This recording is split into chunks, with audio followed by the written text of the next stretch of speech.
Hey guys, I'm Sneha and you are watching my channel Book Junction. Welcome to today's video. Now in today's video I'm going to recommend you guys a bunch of books. Now these are the books that I highly recommend you include in your reading list of 2023, and the reason is that I think these books are a great way to get started with a particular genre. So, if you want to get started with Greek mythology, then I have a recommendation for you. If you want to get started with self-help, I have a recommendation for you. And in that way, I have created this list. Now, first, I would like to talk a little bit about Dream, which is a reading app. Now, reading apps are super convenient. You can start reading whenever and wherever you want. Also, the Dream app is focused on female readers' needs. So, if you are a woman, then you will definitely find a bunch of original stories that will definitely satisfy your reading needs. And also, you can share your feedback with the author, which is great because you have this connection with the author, and when you share a feedback, they take it into consideration and come up with an episode that resonate with you and that takes into consideration your thoughts. So I think overall Dream is an amazing reading app, and I have this particular novel recommendation for you that is available on the Dream app. The name of the novel is Unscentable by Jennifer Francis. So if you love stories related to werewolves and supernatural stories, then you will definitely love this novel. This novel is about this protagonist. Her name is Piper. She is a she-wolf, and her problem is that she is unscentable. That is, her smell is undetected or rather hidden, so no other werewolf can smell her, not even the wolves from her own pack. This is also the reason she was betrayed and left, and now she is like totally alone and she's isolated, and so she decides to live in the human world and she's continuing her life there, but she feels really isolated.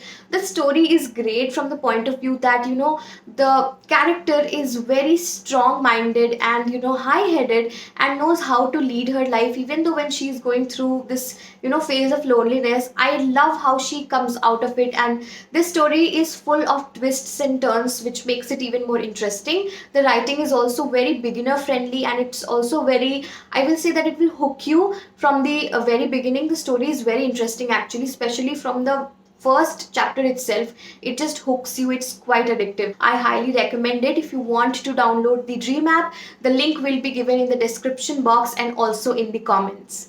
Alright, so let's get started with the recommendation. The first book that I want to recommend you is A Short History of Nearly Everything by Bill Bryson. Now, I took a really long time to get this book because of its size. Trust me, I think it was in my reading bucket list for the longest. I wanted to get this book, read this book because I read so many good reviews about it, and but I was just not getting it because it's so big, and I thought, will I ever be able to finish it?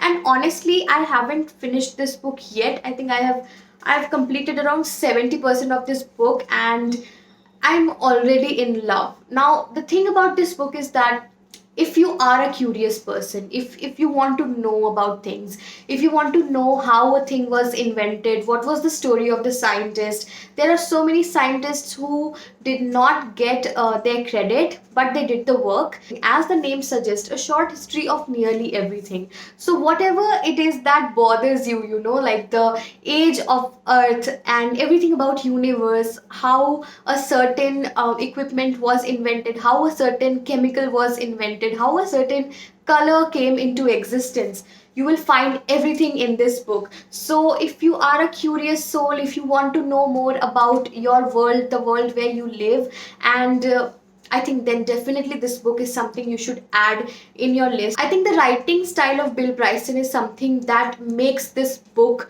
worth every penny and time that you invest, because he doesn't sound like a condescending person, telling you about the world and stuff like that. He sounds like a friend, and that's what you need. And he starts it with an introduction where he shares his own story, how he was intrigued, how he wanted to know these little answers to these questions, but he never got them. So he went on this, year-long research. Actually, he took a lot of years and researched, and then he compiled this book. So I think this book definitely deserves to be read by everyone. It's huge. I think you should not focus on finishing this book in a few weeks, because it's not a book like that. It's a book that needs your time. So, read this book slowly, take your time, and enjoy it. My next recommendation is When We Cease to Understand the World by Benjamin Labatut. I hope I pronounced his name properly. I don't really know the exact pronunciation. But I came across this book through Manav Kaul's Instagram post. If you don't know who Manav Kaul is, I mean, you should know, but if you don't know, he is an author, he is an actor, he is an amazing artist. So I follow him thoroughly. All his posts are usually so amazing, and I love reading his captions. So in one of his posts, he shared about this book that he loved. So yeah, I got this book. Actually, this was a gift. Now, when it comes to non-fiction, I think as a genre, non-fiction is misunderstood today, because people think that non-fiction is equivalent to self-help. Non-fiction is not equivalent to self-help. Non-fiction has so much to it. It has autobiographies, it has definitely self-help as well. It has books based on psychology, books like the previous book I recommended, A Short History of Nearly Everything. Such books are also non-fiction books, and they're not self-help, right? This book is just a very different genre in itself. So this book tells you stories of these mathematicians, scientists, these big minds, some of them who created great things, and because of them we live the life that we do, and some of them created some really disastrous things, destructive things. So what was the story of those people? How did that happen? This book almost feels like a dystopian novel, but it's not fiction and it's not a novel, it's non-fiction. That's why the genre is such that it's very difficult to put it in one category or in one box. So I think overall this book will definitely surprise you. However, the writing style may come across as a little bit too formal. If you are already into non-fiction, then I recommend this book to you. But if you're a beginner, then I think you should stay away from this one for the time being. I have one more non-fiction recommendation for you, but I'll keep it for later. I'll start with fiction now. So my next recommendation is The Guest List by Lucy Foley. If you have read Agatha Christie's book And Then There Were None, then you will definitely love this book, because the premise I think is pretty much similar, and I think that gives that familiarity that I felt, but the story is definitely very different. Now there's a wedding that's happening on an island, and all these guests are going to that island. Now this island is like totally stranded and almost borderline scary, but people are going there because they want to attend this wedding. And when all the guests come, different stories unfold. Everyone has some story of their own, and then a murder happens, and then things get really dark. When I read it for the first time, I had some reservations, but it was after I finished the book when I realized that this book is actually pretty great, because it was just not going out of my mind. Like, the impression of this book was so great that it just stayed with me for a really long time. You read a book and somehow in your mind you are still inside that place, that all those characters, you're still thinking about them. That's when you realize that the book was actually really good. So this thriller is not like, it just doesn't start with crazy things happening, and it takes some time for the story to start. But what I love about this book is that it's the dynamic amongst the characters. Like, each character has a dynamic with the other. Now what I love about this book is that you get to see every character's point of view as well. So the chapters are divided by characters. All right, so there is a character Olivia, so when the chapter is about Olivia, you get to read through her narration, right? I personally love such storytelling formats where you get to know a character's first person narration. I hope I made sense. So overall this book is definitely amazing. Don't expect that it will start with explosion from the very first page, but The writing is definitely very it will hook you. You would want to know what happens next. So this is a book that you just can't abandon. If you start it, you have to finish it, even though in the middle you might feel like, oh, what is happening, why can't things just pace up. But when it does, it gets great. So when I finished the book, I thought that, is it a 3.5 star, is it a 3 star? But after a few days of reading the book, I realized that it was definitely a 4 star. I highly recommend you to add this book in your 2023 reading list. My next recommendation is not for everyone, but since I loved this book so much, so I have to recommend it. The book is Verity by Colleen Hoover. The readers community is like completely divided. Some people hate her to her guts, and some people love her like there never have has been another author. When it comes to Verity, it's just so many people have read it, right? And everyone has a very different opinion. For me, this was a total page turner. I was in the train all alone by myself. I was going to Kolkata from Chennai, and it was a long, long journey. I finished the guest list because I'd started it beforehand, and then I started reading Verity, and I finished it within a few hours. I was like unstoppable with this book, and by the way, I was going through a really bad reading slump. I'm still in a reading slump, but this book is just such an effortless read that anyone can read this book. If you are in a reading slump, just get this book and start reading it. That's my opinion. You love it, hate it, you whatever it is, at least you will finish this book and you will have a good reading session, right? I think for me personally, reading in general, the whole experience is what matters to me. Yes, at the end of the story, I may not like some things, but at least I had a good reading session, right? Especially now that I am in a reading slump, I don't feel like reading a lot. And if a book was, unputdownable for me, it's a big thing, right? So Verity was such a book. Now Verity, where do I even start with this story? So basically, Verity is a character. I didn't even know this when I started reading it. I thought, what does Verity mean? And when I started it, I got to know that, okay, Verity is a character. So it's about Verity, who is an author, and since she is not in a condition to write anymore, her husband appoints another writer.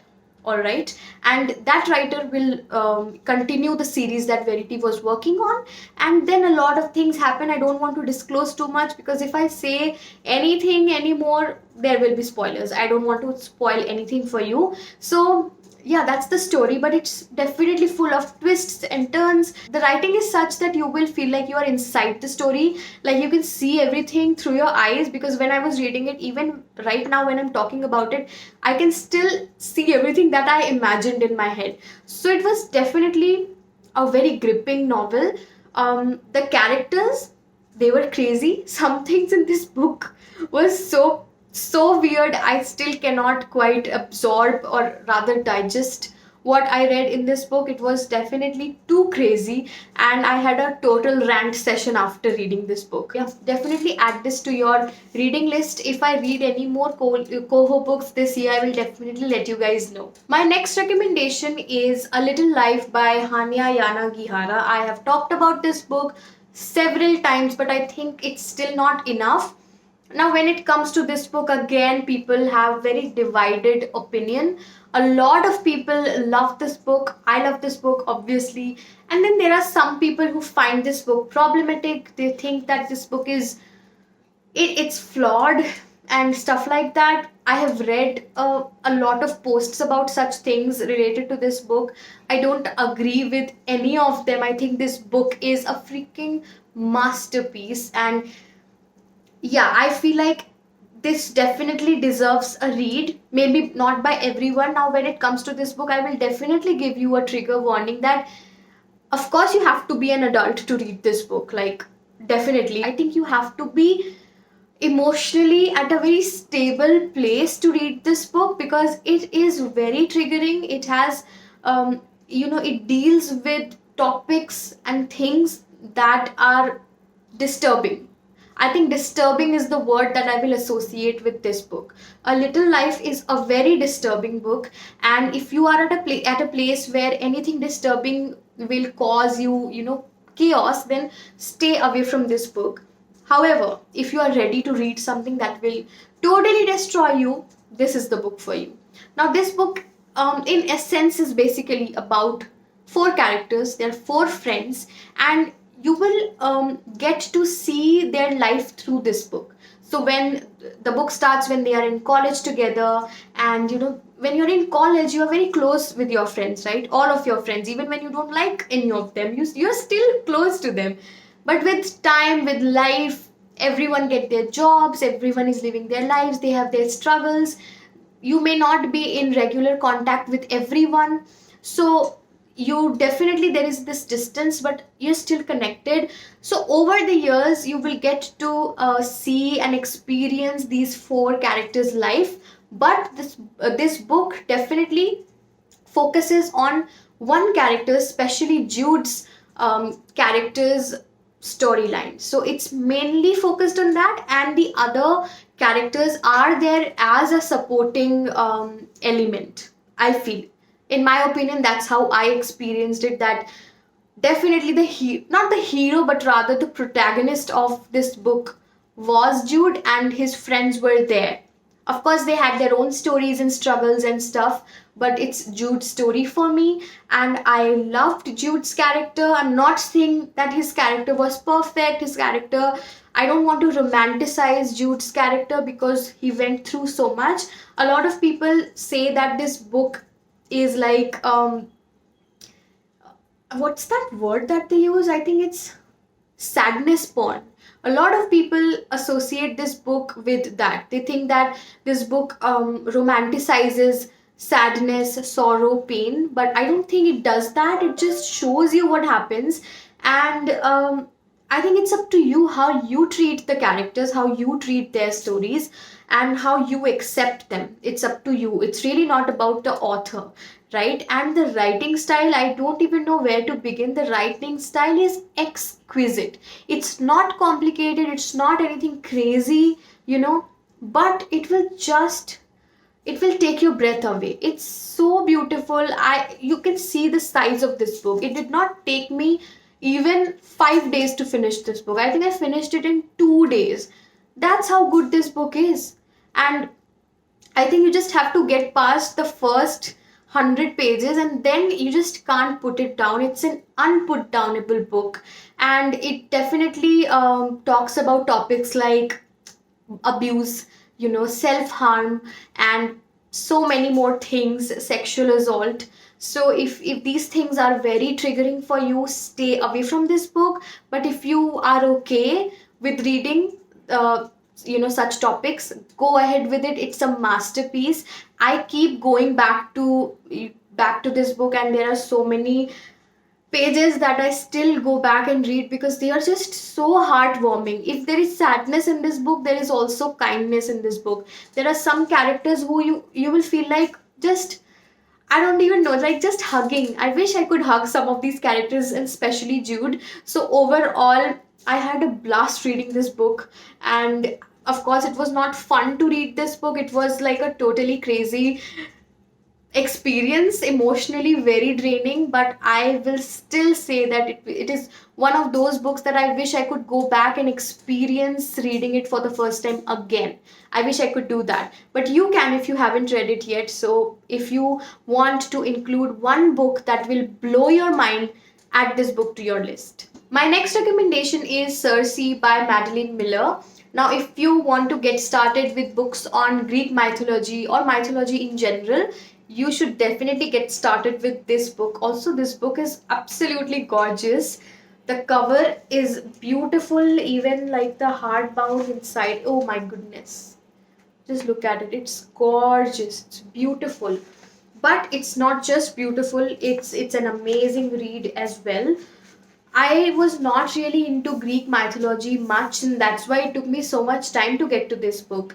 Even though it's very famous, I took my time to get to reading this book, and finally, when I did, I got the hype. Like, it's not hype; it's definitely fact. Now, Cersei is like an outcast in her own house. So, in the house of gods, the mighty gods, she is a witch. Neither is she beautiful, nor does she have the charm of a goddess or a nymph. So she is sort of isolated. Her own kins have isolated her. She's alone. She is one of a kind, but she is totally by herself, and she doesn't really know what's her purpose and what does she need to do in order to be accepted. So you will feel really bad for her. The writing is exquisite without it being complicated or complex. So even beginners can read this book and enjoy. Alright, so my last recommendation is The Gifts of Imperfection by Brené Brown. I have talked about this book before as well. I love this book. I went crazy when I was reading this book. I annotated so much. But I think if in this year you want to work on yourself, on your personality, on you just want to heal yourself and become a better version of yourself, then this book is a must read, because this will help you so much in embracing yourself. You will learn actually how to live a wholehearted life, what it means to live a wholehearted life. This book talks about topics like shame, and I think we don't really talk about these things. Especially, I never thought that I go through the emotion of shame as like that much.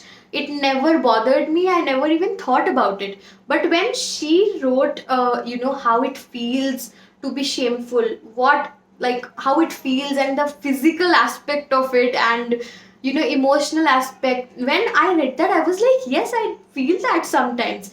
And as shame as an emotion is something that you experience on a daily basis, which is why you have so many problems in your personal relationships, and any relationship for that matter. We don't understand why are we behaving the way we are. Sometimes we get into a fight, we get into an argument, and that stems from shame. And I never thought that's how it works. But I guess it does work like that, because when I read this book, I got to know so much about myself. And I think self awareness is something that all of us need. Overall, I feel like this book is great. I highly recommend it if you need some self healing, if you need that positive shift in your life. I highly recommend this book. There are so many self help books, each of them has its own advantage, but I feel like this book is very wholesome, and it will solve so many of your emotional problems, and it will give you that boost of positivity. So if you want to add one self-help book in your list this year, let this be that. Alright guys, so that was all for today's video. I know I posted a book recommendation after ages, but I had so much fun. I really missed it. So yeah, if you enjoyed this video and want to watch more such videos, definitely like this video and comment. I love to read your comments, and yeah, it's just great to connect with you, and it also motivates me to make more such videos. So definitely do that, and yeah, I'll see you in my next video. Until then, bye bye.